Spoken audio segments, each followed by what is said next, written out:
ছিল। আমি যদি অবশ্যই কংগ্রেস করি, কংগ্রেসের ফেভারে বা অন্যান্য দলের বিরুদ্ধে অবশ্যই বলবো, কিন্তু এটা আমরা অস্বীকার করতে পারি না। মানুষ তৃণমূলের দিকে ঝুঁকে গিয়ে তৃণমূলকে ভোট দিই। পঞ্চায়েত ভোটটাকে কিভাবে দেখছেন আপনি? পঞ্চায়েত ভোট যেমন হয়েছে পুরো পশ্চিমবঙ্গে, যেমন হয়েছে মালদাতেও হয়েছে, সেটাকে আমরা অস্বীকার করতে পারি না। পঞ্চায়েত ভোটে কি তাহলে তৃণমূলের সন্ত্রাস ছিল? তৃণমূলের সন্ত্রাস ছিল এটা মিডিয়া হাইপ করেছে, সেরকম কোনো সন্ত্রাস ছিল না। কিন্তু আপনি তো অভিযোগ করেছিলেন যে অবশ্যই আমি করেছিলাম, আমি কংগ্রেসে তখন সাংসদ ছিলাম, প্রেসিডেন্ট ছিলাম, অবশ্যই আমাকে করতে হবে। কিন্তু এটা আমি আজ স্বীকার করি যে মানুষ তৃণমূলের দিকে ঝুঁকে গেছে, তাই মালদা জেলার এত ভালো রেজাল্ট। উত্তর মালদায় তৃণমূলের প্রার্থী হচ্ছেন, উত্তর মালদায় হয়ে গেছেন তো প্রতিপক্ষ ওনাকে ডিক্লেয়ার কালকে তো দিদি ডিক্লেয়ার করেছেন যে তৃণমূলের আমি প্রার্থী হচ্ছি। উনি আমাকে যা দায়িত্ব দিবেন, যা করতে বলবেন আমি করব। প্রতিপক্ষকে কংগ্রেস না বিজেপি উত্তর মালদায় আপনার? সেটা এখন আমি বলতে চাই না, পরবর্তীতে দেখা যাবে। বিধানসভা ভোটের পরে যে আপনি 11 জন বিধায়ককে নিয়ে একটা শপথ বাক্য পাঠ করিয়েছিলেন টাউন হলে, সেখানে যখন দল বদল করে না যায় তারা একটা শপথ বাক্য পাঠ করেছেন এবং বিধায়করা বলছে আমাদের রাজাই চলে গেল দল ছেড়ে, তো আমরা এখন কি করব? আমি তো দেখুন সবাইকে বলছি যে আসুন সবাই মিলে তৃণমূল দলকে মজবুত করি বিজেপির বিরুদ্ধে। কারণ কি আমরা দেখছি যেভাবে দিদি উন্নয়ন করছেন মালদা জেলায়, একমাত্র দিদি মানে করতে পারেন এটা, এবং দিদির মাধ্যমে এটা সম্ভব, এবং আমরা সবাই ওনাকে সহযোগিতা করতে চাই। আমি এমএলএদেরকে, আমাদের নেতৃত্বদেরকে, আমাদের কংগ্রেসের ওয়ার্কার্সদেরকে সকলকে বলবো, আমি তাদেরকে ধন্যবাদও জানাই যে তারা এত বছর ধরে আমার পাশে রয়েছেন। আমিও তাদের বিপদে আপদে সবসময় তাদের পাশে ছিলাম, এবং তাদের জন্য, তাদের কথা চিন্তা করে এবং তাদের সঙ্গে আলোচনা করে আজকে আমি এই পদক্ষেপ নিয়েছি। আগামী দিনে আপনি দেখবেন প্রচুর মানুষ তৃণমূলে জয়েন করবে। বিধায়ক কজন আসছে আগামী দিনে? বিধায়ক আমি এই মুহূর্তে কিছু বলতে চাই না, আগামী দিনে অবশ্যই।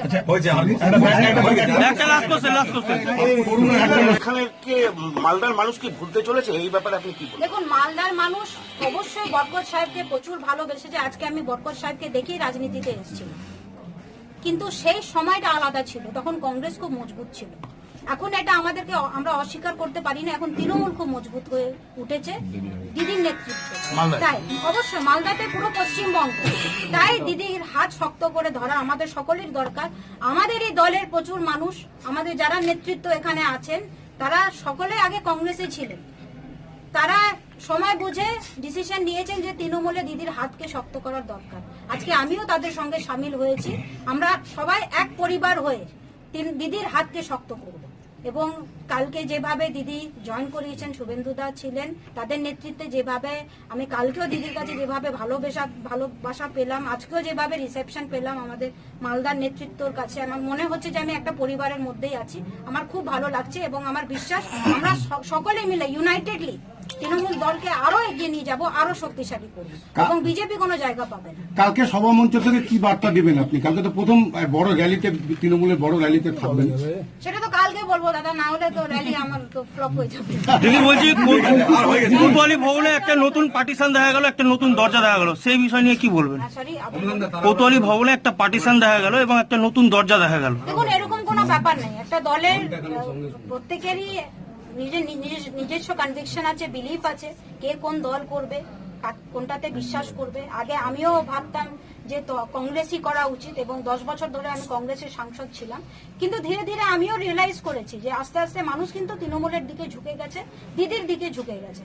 তাই আজকে আমি সেটা রিয়েলাইজ করে আমি দিদির হাত। না, ব্যাপারটা হলো আমরা পঞ্চায়েত নির্বাচনে আপনার নেতৃত্বে দল লড়েছিল মালদাতে, আপনি বারবার করে অভিযোগ করেছিলেন যে তৃণমূলের সন্ত্রাস।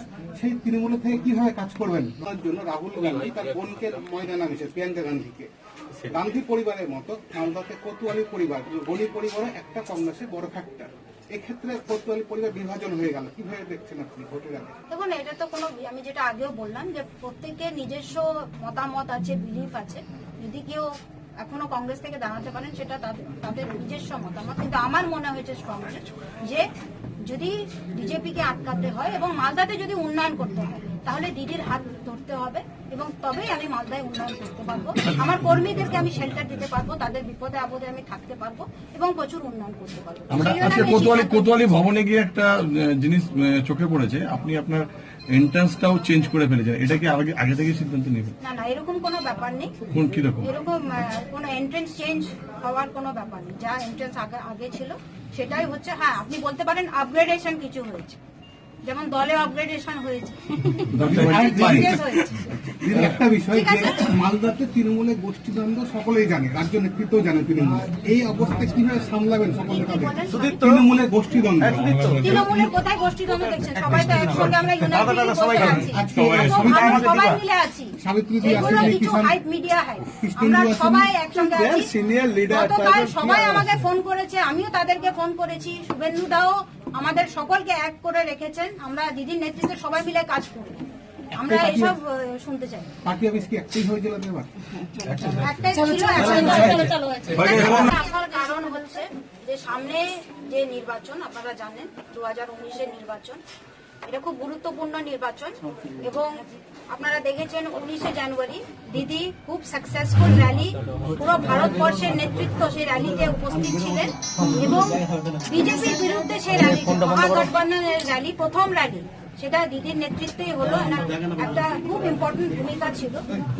আমিও সেটা মনে করি যে বিজেপিকে হারানোর জন্য, বিজেপির যে অশুভ শক্তি, যে ইন্টেনশন বেঙ্গলের প্রতি, আমরা পশ্চিমবঙ্গের মানুষ ধর্মনিরপেক্ষ মানুষ, শান্তিপ্রিয় মানুষ, কিন্তু বিজেপি যেভাবে পশ্চিমবঙ্গকে টার্গেট করেছে এবং তাদের নেতৃত্বে তারা রথযাত্রাও করতে চেয়েছিলেন, কমিউনাল পলিটিক্স করার চেষ্টা করছেন, বিভিন্ন রকমের সমস্যা ক্রিয়েট করার চেষ্টা করছেন। তো সেটার বিরুদ্ধে যদি একমাত্র কেউ লড়াই করতে পারে, আমি মনে করি দিদি পারেন। ওনার এগ্রেসিভ নেতৃত্বে বিজেপি কোনো জায়গা পশ্চিমবঙ্গে করতে পারবে না। আমি জোট চেয়েছিলাম, আমি সেন্ট্রাল লিডারশিপ, কংগ্রেসের স্টেট লিডারশিপের কাছে বারবার করে বলেছি। তারা 2009-এর জোট করেছেন, 11তে করেছেন, 16তে সিপিএম এর সঙ্গে জোট করেছেন, 34 বছরের শত্রুতা ভুলে গিয়ে জোট করেছেন। তাহলে এখন জোট কেন না, যখন সবচেয়ে বেশি জোটের প্রয়োজন? বিজেপিকে আটকাতে দিদি যে কথাটা বলছে, আমি ওনার সঙ্গে একমত যে সকলকে এক জায়গায় হতে হবে, তাহলে বিজেপির অশুভ শক্তিকে আটকানো যাবে। তাই বলে আমি মনে করেছি ওনার হাত ধরা খুব দরকার। মালদায় উনি প্রচুর উন্নয়ন করছেন, মালদার মানুষ শান্তিপ্রিয় মানুষ এবং ওনার উন্নয়নে, ওনার নেতৃত্বে মালদা এগিয়ে যাচ্ছে। তাই আমি মনে করেছি ওনার হাত ধরলে আমি মালদাতে কাজ করতে পারবো, উন্নয়ন করতে পারবো। এবং বিজেপির যে টার্গেট আছে, আপনারা দেখেছেন কিছুদিন আগেও অমিত শাহ একটা র্যালি করে গেছে এবং তারা মালদাকে টার্গেট করেছে। তো মালদার মানুষ যাতে আমরা এক হতে পারি বিজেপির বিরুদ্ধে, সেই জন্য আমি দিদিকে জয়েন করেছি না বলেই আমি আজকে এই সিদ্ধান্তটা নিয়েছি। আমি তো জোট চেয়েছিলাম, কিন্তু আমার মনে হয় না আর জোট হবে। আপনার ভাই আপনার পরিবার থেকে একজন দাঁড়াচ্ছে আপনার বিরুদ্ধে, এটা কিভাবে আপনি মোকাবেলা করবেন? দেখুন, আমি তো আমার পরিবারকে, আমার মামাকেও বলেছি, ডানু মামাকে বলেছি, দাদা ইশাদাকেও বলেছি যে আমরা বরকত সাহেবের পরিবারের সদস্য। বরকত সাহেব সারা জীবন মালদার মানুষের সেবা করে গেছেন, উন্নয়ন করেছেন এবং ওনার যে ইমেজটা ছিল ধর্মনিরপেক্ষ ইমেজ, একটা সেকুলার ইমেজ, উন্নয়ন করার একজন মাস লিডার, সেই ইমেজ আমরা দিদির মধ্যে দেখতে পেয়েছি। আমার মনে হয়েছে যে মালদার উন্নয়ন করার জন্য দিদির হাত শক্ত করা খুব দরকার। সেটা কংগ্রেস থেকে আর করা সম্ভব না। তাই আমি ওনাদেরকে অনুরোধ করেছি। আমি আশা করছি আগামী দিনে হয়তো তারাও ডিসিশন নেবে। কিন্তু যদি না নেন, যদি কেউ দাঁড়ায়, কংগ্রেস পার্টি অবশ্যই ক্যান্ডিডেট দিতেই পারে, সেটা নিয়ে আমার কোনো বক্তব্য নেই।